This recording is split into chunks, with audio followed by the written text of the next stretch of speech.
Hello viewers, मैं astro sir से सुरेंद्र राय स्वागत करता हूं आपको अपने चैनल में और उम्मीद करता हूं कि आप बहुत बढ़िया होंगे। मित्रों, आज मैं चर्चा करने जा रहा हूं कुंडली मिलान के बारे में। शादियों में अक्सर आपने ऐसा देखा होगा कि लोग पंडित जी के पास जाते हैं कुंडली मिलान करने के लिए और लड़के और लड़कियों की कुंडली मिलाई जाती है। जैसा कि आप पहले से भी जानते होंगे कि मैक्सिमम गुण 36 होते हैं और कम से कम अगर 18 गुण आ जाते हैं कुंडली मिलान के हिसाब से तो शादी करने योग्य गुण माने जाते हैं। लेकिन मैं आपको कुछ अलग चीज़ बताने जा रहा हूँ, इससे अलग हटकर, क्योंकि 18 गुण आने ही काफ़ी नहीं होते हैं। कुछ ऐसे चीज़ हैं जिन पर विशेष रूप से विचार किया जाना चाहिए और ये आम लोगों को भी जानकारी होनी चाहिए कि कौन कौन से ऐसे चीज़ हैं जिसका मिलना अति आवश्यक हो जाता है। मित्रों, बहुत से लोग तो खुद मिला लेते हैं, क्योंकि पत्र पत्रिका में भी दिया रहता है कि कुंडली मिलान कैसे करें। कुंडली मिलान के लिए आजकल बहुत सारी विधियां हैं, आप सॉफ्टवेयर से भी मिला सकते हैं। आप लड़के और लड़की का नाम, डेट ऑफ बर्थ, टाइम वगैरह अगर डाल देते हैं तो सॉफ्टवेयर खुद दे देता है कि हाँ, आपके कितने गुण मिल रहे हैं। कुंडली मिलान में मुख्यतः 8 चीज़ों पर विचार किया जाता है, जिसमें कि वर्ण हो गया, वश्य हो गया, तारा हो गया, मैत्री हो गया, योनि हो गया, गण हो गया, भकुट हो गया, नाड़ी हो गया। इन 8 चीज़ों के कुछ अपने अपने मार्क्स होते हैं, यानी टोटल मिलाकर 36 गुण कहे जाते हैं। लेकिन ये संभव नहीं है कि शादी करने वालों को 36 में 36 गुण मिल जाए, क्योंकि इस तरह का रिश्ता खोजना तो शायद नामुमकिन है। फिर भी ऐसा शास्त्रों में कहा गया है कि यदि लड़के और लड़की का 18 गुण मैच कर जाता है तो शादी करने के लायक ये रिश्ते होते हैं। मित्रों, 18 गुण मिल जाना ही काफ़ी नहीं है, क्योंकि 18 गुण मिले या 25 गुण ही क्यों न मिल जाए, लेकिन यदि 2 चीज़ सही नहीं है तो कुंडली मिलान का कोई मतलब ही नहीं रह जाता है, जिनमें प्रमुख रूप से है गण और नाड़ी। गण 3 तरह के होता है, एक देवगण होता है, एक मनुष्य गण होता है और एक राक्षस गण होता है। यदि लड़का देवगण की है, लड़की भी देवगण की है, तो इसे शादी को बहुत ही अच्छा माना जाता है। लड़का यदि मनुष्य गण है, लड़की भी मनुष्य गण है, इस शादी को भी अच्छा माना जाता है। या इन दोनों में अदल बदल हो जाए, मान लीजिए लड़का देवगण है और लड़की मनुष्य गण है, तो इस शादी को भी सही माना जाता है। या लड़का मनुष्य गण है, लड़की देवगण है, इस शादी को भी अच्छा माना जाएगा। लेकिन दुर्भाग्य से यदि लड़का देवगण है और लड़की राक्षस गण है तो ऐसी शादी को सही नहीं माना जाता है।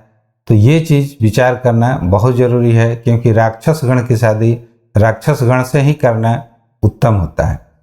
हालांकि राक्षस गण होने का मतलब ये नहीं है कि अगर लड़का राक्षस गण है तो लड़की को मार डालेगा, या लड़की राक्षस गण है तो लड़के को मार डालेगा, उसकी आयु को कम कर देगा। ऐसी बात नहीं है। राक्षस गण का मतलब विचारों से होता है। जो व्यक्ति राक्षस गण के होते हैं, चाहे वो लड़का हो या लड़की, थोड़ा सा उग्र विचारधारा के होते हैं।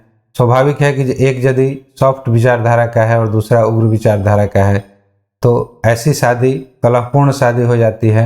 इसलिए इस शादी को उचित नहीं माना जाता है। यदि आप कुंडली मिलान कर रहे हैं, आप गार्जियन हैं, तो इस बात पर आप अवश्य ध्यान दें और जिससे भी आप कुंडली मिलवा रहे हैं उससे पूछें कि इन दोनों का गण क्या है। यदि राक्षस से राक्षस गण मिल जा रहा है तो यह शादी उत्तम है, अन्यथा राक्षस गण को किसी और गण से मिलाने की कोशिश न करें।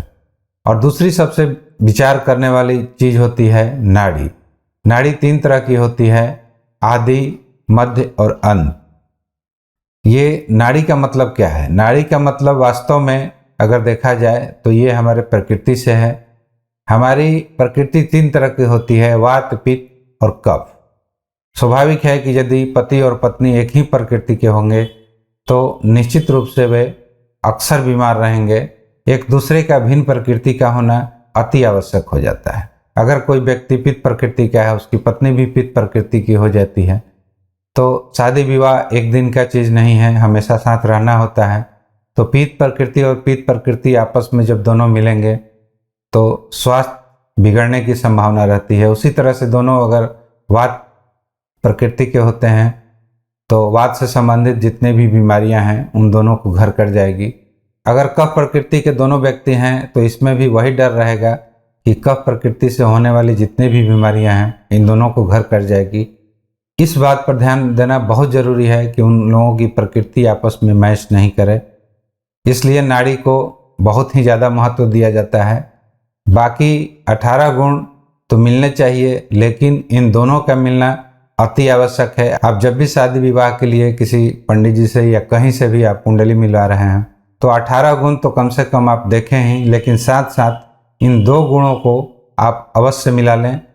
नाड़ी कभी भी आप एक नहीं होनी चाहिए। और जैसा कि मैंने गण के बारे में बताया है, राक्षस गण अगर हो जाए तो दोनों को राक्षस गण होना अति आवश्यक हो जाता है। इसके अलावा दोस्तों एक खास बात हो जाती है मंगला मंगली। इस पर भी हमें विचार कर लेना चाहिए। हालांकि बहुत से लोगों की कुंडली में तो मांगलिक दोष होते हैं, लेकिन बहुत से ऐसे कारण हैं जिसके वजह से मांगलिक दोष भंग हो जाते हैं। अतः किसी विद्वान पंडित से संपर्क करके इस पर भी विचार कर लें तो ज़्यादा उत्तम होगा। और कंप्यूटर की मिलाई हुई कुंडली पर ज़्यादा विश्वास मत करें, इसलिए कि कंप्यूटर बहुत कुछ नहीं देखता है। बहुत से ऐसे योग होते हैं जिसके वजह से मंगला मंगली का दोष कट जाता है, खंडन हो जाता है। किसी समझदार या तो एस्ट्रोलॉजर से मिलें या पंडित जी से मिलें तो यह आपके लिए बेहतर होगा। तो मित्रों आज के लिए इतना ही। यदि मेरा कंटेंट अच्छा लगे तो कृपया लाइक शेयर और सब्सक्राइब जरूर करें। यदि आप फेसबुक पर देख रहे हैं तो फॉलो अवश्य करें। Thanks for watching. नमस्कार।